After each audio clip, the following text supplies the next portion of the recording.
Nice to see you. Haven't seen you both since I showed you how to use GarageBand in a Zoom call, I think. Right. And now it's funny because now I do a little post work on Horny Off Main, and so hearing your voices triggered me to feel like putting some compression settings on and exporting what we're doing right now. Yeah, so, thank you for both being here. And thank you for always thanking me at the end of every episode. It makes me feel really, really good. Well, we are full of gratitude for you, Kev. I appreciate it. You're a thankable guy. A thankable guy. One time me and Katie-Ellen drank tall cans of beer by the ocean. Oh. Yeah, we did. I love this. And we took those cans and walked over a bridge with them. Rebels. My all-time favorite activity. Crossing city borders. Breaking several rules. That was absolutely. Amitai and I've introduced Amitai to that pastime as well in early core times. Yeah, when it was still sunny. I was like, we're not going to bars and patios and stuff anymore. And I was like, well, time for you to get on my train. Honestly, it's been the hardest part about the winter is like you introduced me to this, and then it immediately, like within a few months, became very hard to do. And it's all I've been thinking about. Like every day, I just think about how much I wish it was a nice night and we could just go walk around with tall cans. I love that. That's I'll do it in the cold, but I won't do it when it's soggy. Yeah, that's fair. I was just in LA and where the patio drink situation is typically very good. All of it shut down, all of it taken away from me. And then I got back here and I just got out of quarantine. So I'm primed for patio drinks or bridge drinks or whatever it is Katie-Ellen's onto now. Yeah. We are currently in under the bridge drinks season. Great Chili Peppers reference. Not the first today either, I will say that. Yeah. The one previous was Dan saying he doesn't like them. So that was the other reference. Yeah. Interesting. Okay. I'm curious to hear more about that, but I assume you already talked about it. So not on the podcast. He said Californication on is unlistenable. Right? He's looking at us now. He's giving me a thumbs down. Not for my statement. Oh no, we messed up. Yeah. We're getting canceled now. This will do it. I feel like Chili Peppers being bad is that's definitely, you're gonna get some hate mail. Oh, he said it was throwaway music. He wanted to correct me on that. Okay. That's a good distinction, actually. I would hate to misquote. I think Californication is an album that when it came out felt like it was going to be a seminal album of our time, and I certainly felt they hadn't had an album in a really long time, and it felt really due, and it felt like it was big, and it was going to be this thing that I was like, I'm going to listen to this for the rest of my life, and I feel the same way as Dan. I was like, oh no, definitely, for sure not.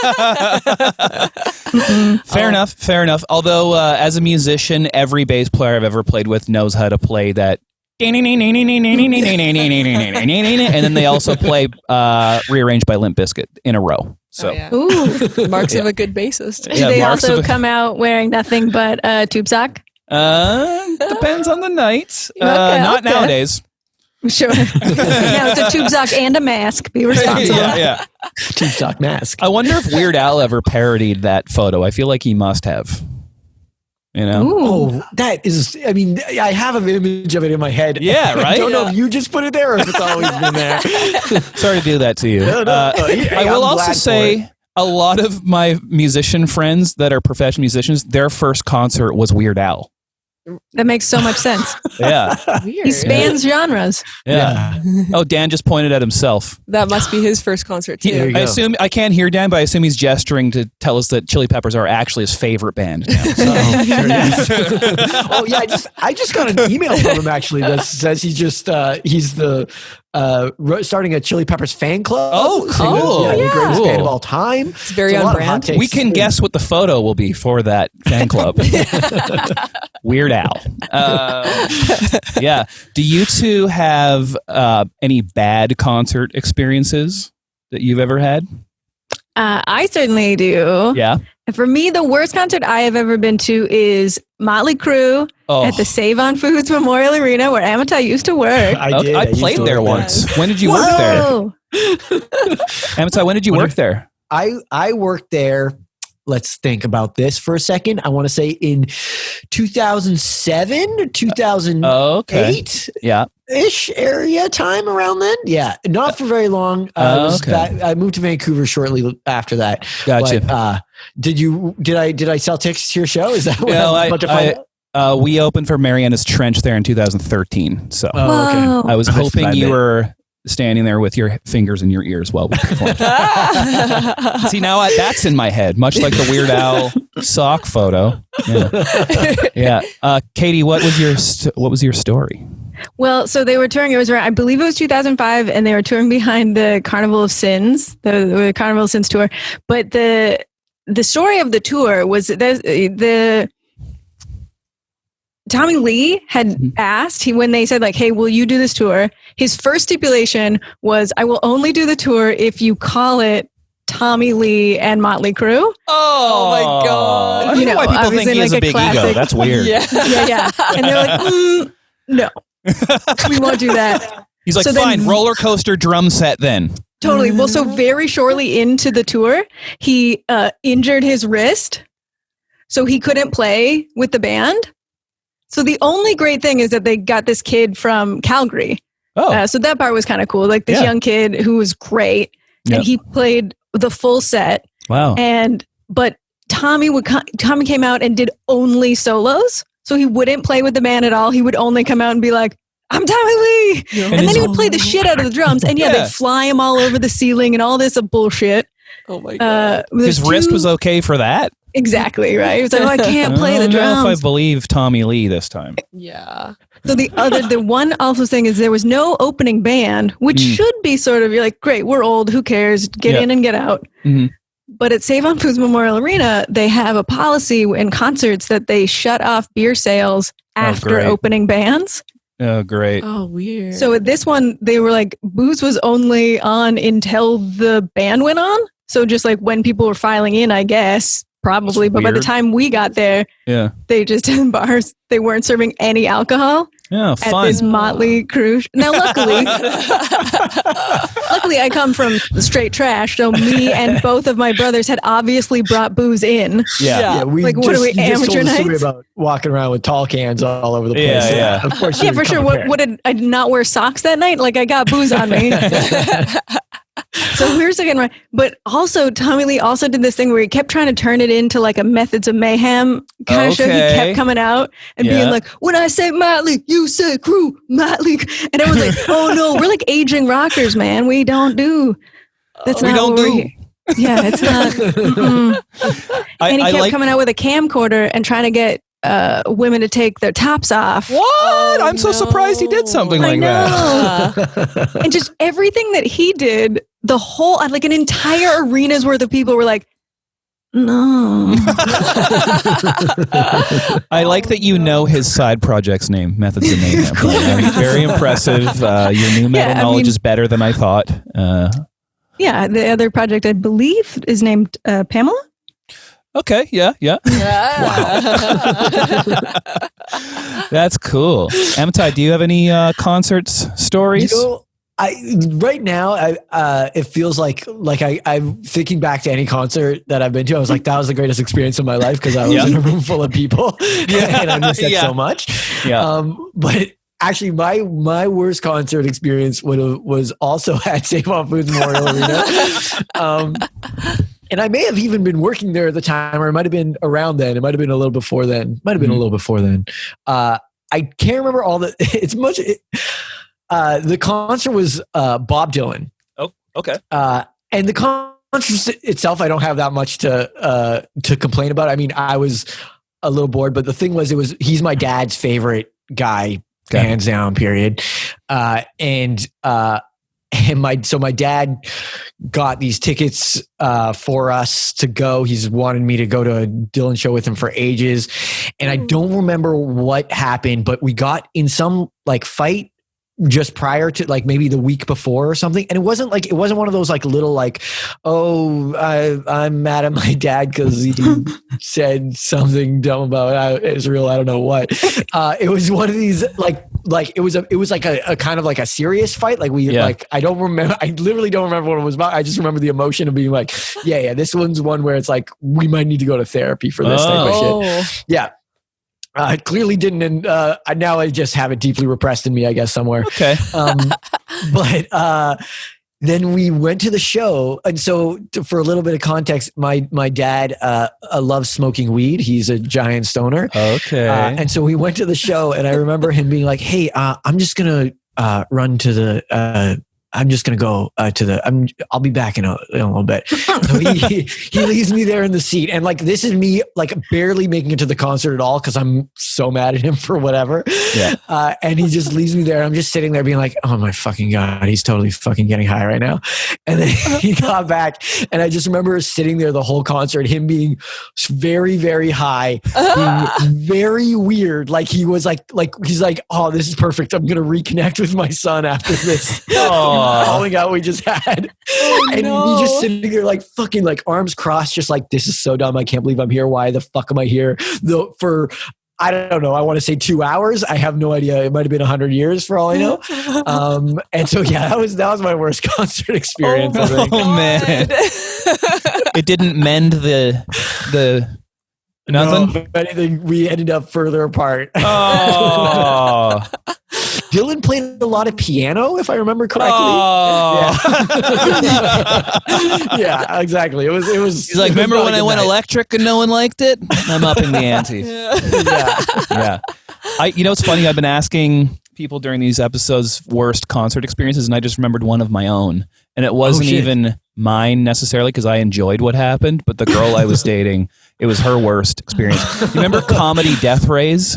Of course. That festival was like Scott Aukerman, and he put together a festival. And when it came to Vancouver, it was in the Commodore, and they put seats there, and we were front row.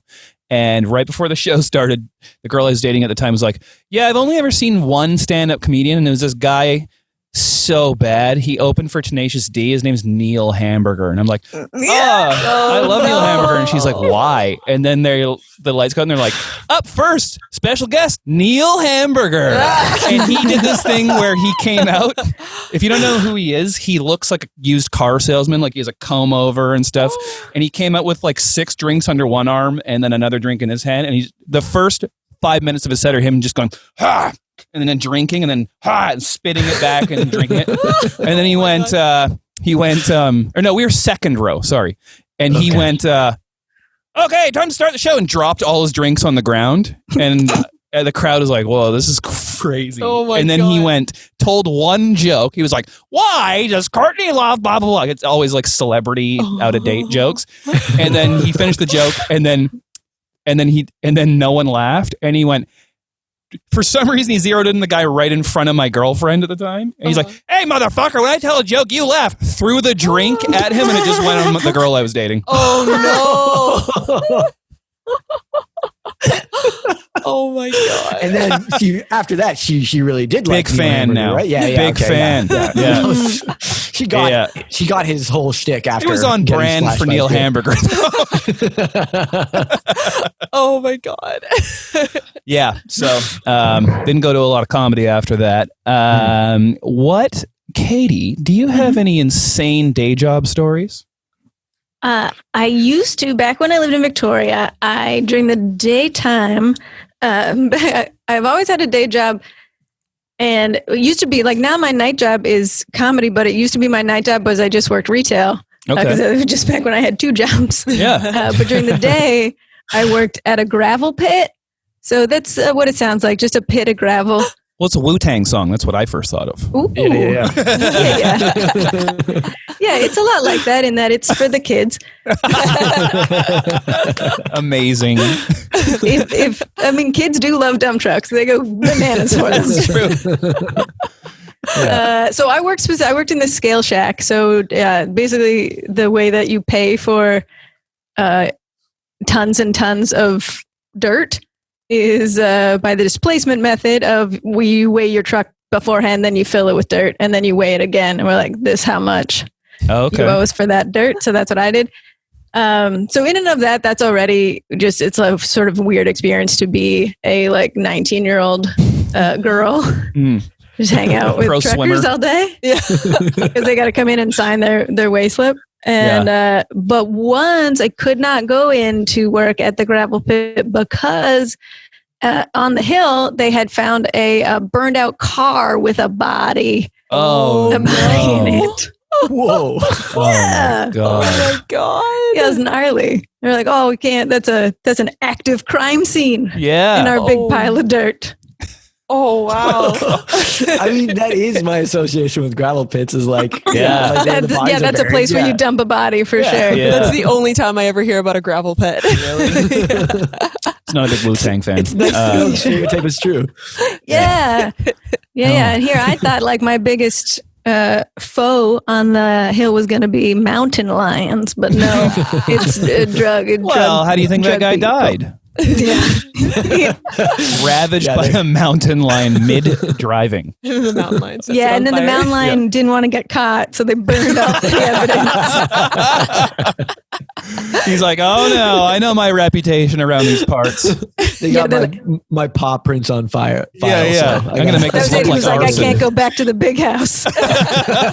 Everyone knows I'm an outdoor cat. If this was its own episode, we'd call it Outdoor Cat. Yeah. Uh, We still might. We still might. Let's change the name of the festival that these two didn't know they were on. By the way, we're raising money for COVID relief. Oh, that's nice to hear. Yeah, there's a donate Yeah. button there. Hey, Yeah. Add that in, Alexi, Yeah. please. Right there. See, I said please after. you guys just pointed And day job stories and concert stories. When Amitai worked at Save on Foods Arena, I don't know if you remember this, Amitai, but I have this. I have built up this story as if it's much bigger. I think maybe you just passed in the hall, but in my mind, you had a real face off with Derek Whibley of Sum 41. Oh, And I really do think you do. Like, I feel like this is going to be a very funny fight. It was weird because he was smaller than me, which was not a common experience for me. So yeah, but no, we didn't have anything really. I think maybe he asked like where something was or something, and was kind of like rude about it or something. But I didn't. It wasn't I wasn't confrontational in any No, way. of course you weren't. But that's what I mean. I'm sure it was relatively innocuous. Yeah, I'm sure that yeah. he was kind of he I'm had some curious about issues. the version you have in your head. Yeah, tell you, that like, version, pull out- Katie. Even Yeah. if it's Oh. inaccurate. Yeah. It's, first of all, it starts with like it's real serious eye contact. Okay. You know, he spots you as a foe because Yeah. like, Yeah. Well, you're clearly a threat. well, this Yeah. is it, right? You were Yeah. obviously the alpha in the situation. Yeah. Obviously, I But was. he's a everyone rock knew star. that about me at Save on Foods Memorial Arena. Yeah. I ran that place. Your reputation was like that mountain lion. It's like, uh-oh, look who it is. Convicted arsonist. And then Derek, you know, his spikes are thinning, but he's trying to make them up as high as they can so he can get a little height on you. Yeah, okay. Totally. Right? Like Start- a velociraptor extending their. Or that's Yeah. not the other guys. Velociraptors don't do that. You're talking other about the ones that- spitters. The spitters, yeah. I'm doing this thing. I don't know if anyone can. know what you're It's a doing. visual thing. I don't know what Yeah. that No, is. that's visual. Yeah, picture me extending my hands on the sides of my face. Yes, thank you.